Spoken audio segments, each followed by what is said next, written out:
This is scraping all the meat off the bone of this Hammond organ that I dismantled a number of years ago. Been selling the parts. This was actually in the bench seat that came with the organ. It's the basically an oiling chart for when it should be, more oil should be added to it, and some other instructions on it. And I just thought, well, somebody's probably going to want this just for completing their restored Hammond. Maybe they need to use it as well. But I was able to get $13 for this.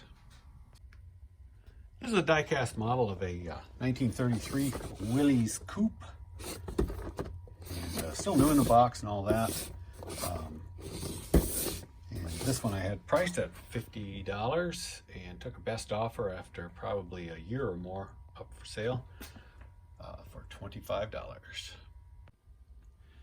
This is an ADC Sound Shaper, and this is a Sound Shaper 2 Mark II, much more advanced than other ones I've sold actually. This came along with a bunch of stereo equipment I bought just a few weeks ago, including some Marantz equipment that's already sold. Everything worked, although I did clean all the sliders with Fader Lube and did a good test. Did a video. I actually had to paint the top of this. There was a few rust spots on it. But we've got a can of satin black paint for such touch-ups. And then I had a guy message me not long after I put it up, wondering the exact dimensions. I usually don't include dimensions because they're so easy to look up. So I looked them up for him. Actually, I measured it myself.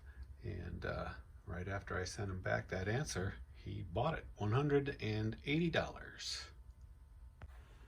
This is a scale model of a 1964 Mercury Park Lane in this copper color.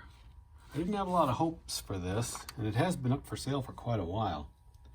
I just don't think that's a very attractive color. But it did eventually sell, as all things seem to, and I got $50 for this model. This is a set of 5 vintage Christmas ornaments, Bradford Twist and Snap. There it is. And I put these up last year, and they didn't sell during the holiday season then, but this time they did. And quite a nice investment if you bought these for 59 cents. Sold them for $20. Another Levi's trucker style jean jacket sold. This one's a 44L, made in the USA. Found this along with 2 or 3 other jean jackets at a garage sale, just 50 cents a piece. I couldn't believe it. But it's been up since late summer, and it finally sold for full price, $40. This is a Pioneer reverb unit, and this is vintage 70s stereo equipment. I don't have any money into this because when I bought it, it wasn't working, and I got it mostly working except the tape monitor switch. These switches are known to not want to work. They wear out and then they don't stay engaged. In any case, so I priced it at $90. Even though it wasn't working. It only took a few weeks to sell. This is a Toshiba boombox, dual cassette for dubbing one tape to another. And it's not working completely. I made a nice video of it. The cassette players are kind of stuck in the dubbing mode, fast dubbing as a matter of fact, so they don't really play. But I showed that.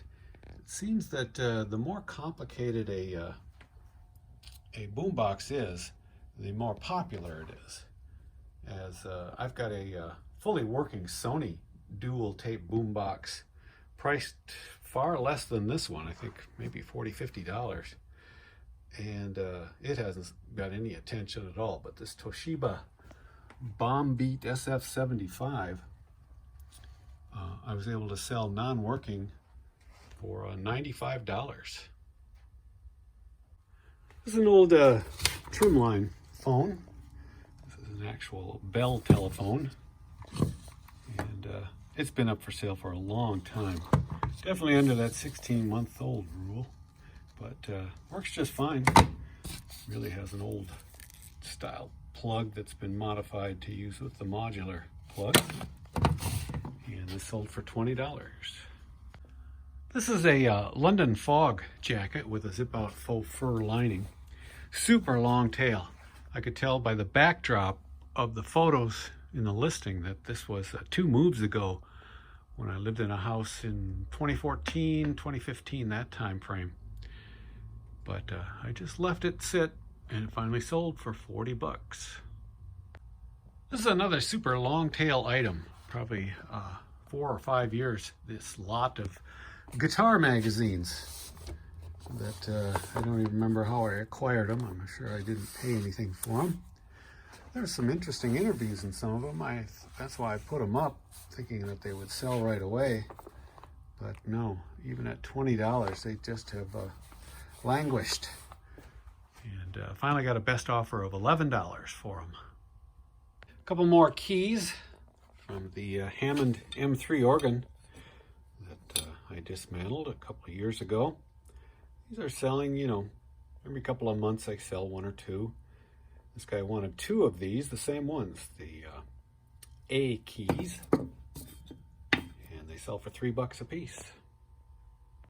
And just like that, the Sony boombox I talked about the other day that hadn't sold, even though it was priced less than that Toshiba that didn't work properly. This is fully functional. It's got a cassette deck and a CD player as well as AM/FM radio. Took a little cleanup. I got it just a couple of dollars. It was all dusty and dirty from sitting in a garage. But everything works on it, and this sold for $50. Proof again, old tech never dies. This is from a Mitsubishi VCR. Pretty old one, probably from the 80s, perhaps 90s. Anyway, this is just the owner's manual and accompanying ephemera. And this sold for $15. It did take a long time. This has probably been up, probably since 2016. But finally found its intended target. I found this dog kennel in the trash at the local PetSmart while I was looking for boxes. So I pulled it out and it's in perfect condition. Just needed to be cleaned up. And I put it up on Facebook Marketplace over the weekend, and on Sunday a guy stopped by and he bought it for 60 bucks.